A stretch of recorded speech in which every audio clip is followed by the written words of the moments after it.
Aspaz avait récemment organisé un tournoi. Il consistait à réaliser un jump le plus rapidement possible, YouTube étant utilisé comme un tableau des scores. De nouveaux records se sont succédés, tandis que d'autres travaillaient de nouvelles stratégies. Et aujourd'hui, nous allons parler de ça.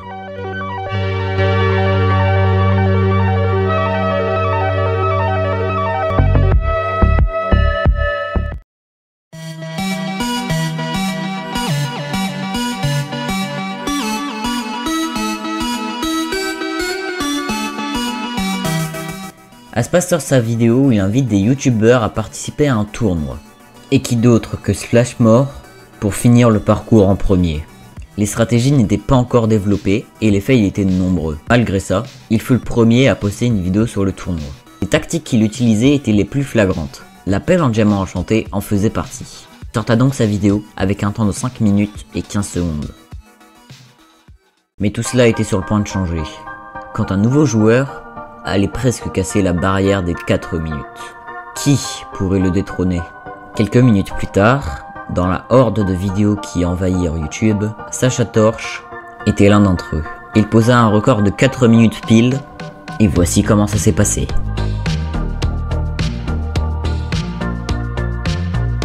Il avait déjà des stratégies plus élaborées que Splashmore, bien que le nombre de blocs minés à l'étape 5 était bien trop loin du nombre minimum, et son pont était très mal optimisé. Il a ensuite perdu du temps en revenant à l'île pour collecter plus de blocs. Malgré quelques fails, il réussit à se frayer un chemin vers la nouvelle première position. Cela allait faire 20 minutes qu'Aspaz avait sorti sa vidéo. J'ai déjà parlé des 2 records les plus marquants du début de compétition. Mais si je vous disais qu'il y en avait un 3e, me croiriez-vous? La personne à réaliser un temps de 3 minutes et 18 secondes n'est autre que TinoLink.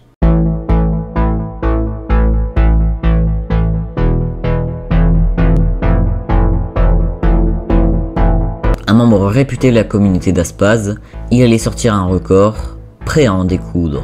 Il écrasa le précédent record par environ 42 secondes.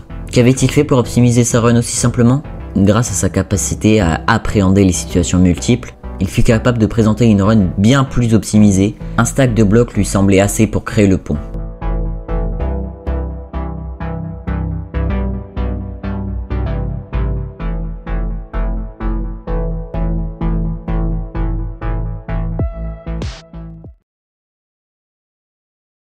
De nombreuses runs cheatées ont été supprimées de ce classement. Aspaz n'avait pas bien expliqué les règles et certains joueurs avaient abusé de ces failles afin de présenter un record invalide et rapide. De nouveaux records se sont présentés devant celui de TinoLink, utilisant ces stratégies, tous arrivant à seulement quelques secondes du sien, jusqu'à ce que Sidon Puedo entre en jeu. Ces mouvements étaient calculés et précis, et une nouvelle technique allait être utilisée, découverte par SimT75 quelques heures auparavant. Cette fois-ci, le mur gauche allait être utilisé. Un pont n'était plus du tout nécessaire, car il prenait trop de temps à construire et demandait beaucoup trop de ressources. Les blocs utilisés à bon escient, l'exécution était presque parfaite pour le premier jour de try. Il arriva à pondre un record solide de 2 minutes et 26 secondes. Le record allait tenir très longtemps. Non, je rigole. 1 minute après la vidéo de Sidon, celle de Weshkeke était 7 secondes plus rapide. Les mêmes techniques avec une exécution plus rapide des mouvements et de la stratégie de la pelle en diamant furent implémentées. Bien que le record soit plus rapide, l'analyse reste la même. Pour une fois, le record allait tenir une journée entière. Il resta encore et encore, jusqu'à ce que Tom Jap vienne à la rescousse.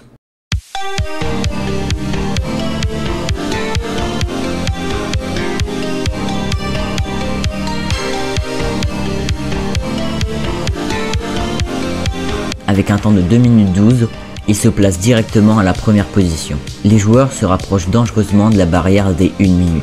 Le sub 2 était-il possible?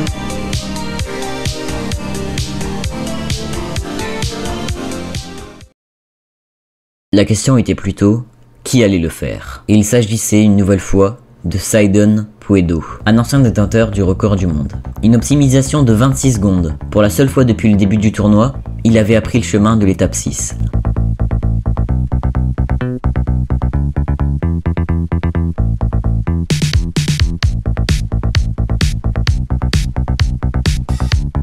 Plus d'hésitation à ce niveau-là.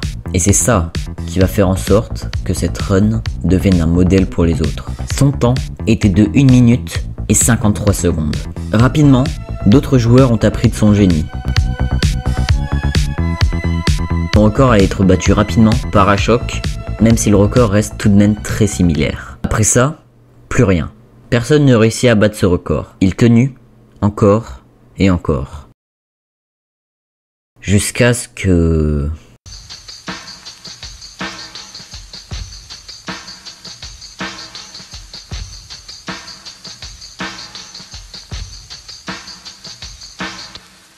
Clem upload son record d'1 minute et 29 secondes, le 20 novembre 2021. Les stratégies devenaient de plus en plus complexes, tandis que la plupart des runs ne tenaient pas 5 secondes et mouraient souvent à l'étape du grand pont, l'étape 5, due à la difficulté de ses mouvements. De ce fait, ce record, si impressionnant, resta à la première place pendant un très long moment, même trop longtemps. Et ensuite, le 23 novembre 2021, Ikoban entre en jeu, nous montrant ses nouvelles stratégies. Déjà, une fonctionnalité de Minecraft est utilisée tout au long de la seconde étape, qui consiste à rester sur les bords des sables des âmes. Récemment, la mise à jour avait implémenté cette fonctionnalité qui enlève l'effet de lenteur. Tout est optimisé. Le record était sur un autre niveau. Pour l'étape 5, le bridge, la méthode utilisée est révolutionnaire et va inspirer de nombreux joueurs. Elle consiste à collecter le grand minimum de blocs, un total de 18 blocs, pour effectuer le pont contre le mur, utilisant terre et bois. L'exécution à partir de ce point-là était plus que parfaite. Selon la plupart des runners, l'étape 5 et 6 tuaient le plus de runs dû à leur complexité écrasante. Une maîtrise et connaissance parfaite du terrain est nécessaire pour espérer atteindre la dernière section.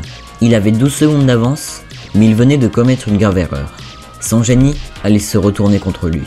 En dévoilant ses meilleures techniques, il a aussi indiqué le chemin pour les autres joueurs. C'est avec un temps d'1 minute 17 qu'Ikoban finit la run. De nouveaux setups pour garantir une exécution plus simple ont été trouvés, permettant aux runners d'optimiser les autres parties de la map. Ils avaient trouvé une stratégie pour qu'ils puissent faire n'importe quelle technique extrêmement facilement du premier coup. Beaucoup de joueurs ont essayé de battre ce dit record sans succès. Même les runs disqualifiés et faits en créatif furent battus par Ikoban, et ce record était là pour rester. Mais qui d'entre tous ces joueurs pouvait dépasser le maître en lui-même? Peut-être quelqu'un d'inconnu à la compétition? Un record de dernière minute? Rien de tout ça. En fait, seule une seule personne pouvait lui arriver à la cheville. Et cette personne était Sidon. Je rigole. Cette personne fut lui-même, améliorant sa stratégie.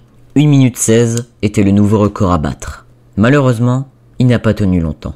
Il fut battu par Tom le dessinateur, un record totalement inattendu. C'était une personne inconnue à la compétition. D'après certaines sources, une personne aurait réussi à effectuer une run de 1 minute et 14 secondes. Mais la vidéo a été supprimée. Pour cette vidéo, on va juste se dire qu'il a triché. Et c'est ici que le record se tient aujourd'hui. Space va continuer à nous divertir et à proposer du contenu toujours aussi merveilleux, comme la Space Tournament.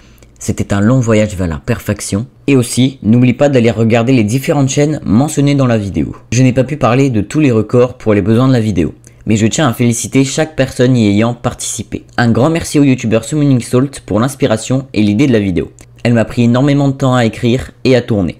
Si vous parlez un peu d'anglais, sa chaîne est en description. Merci à lui pour m'avoir procuré l'idée de ce format de vidéo.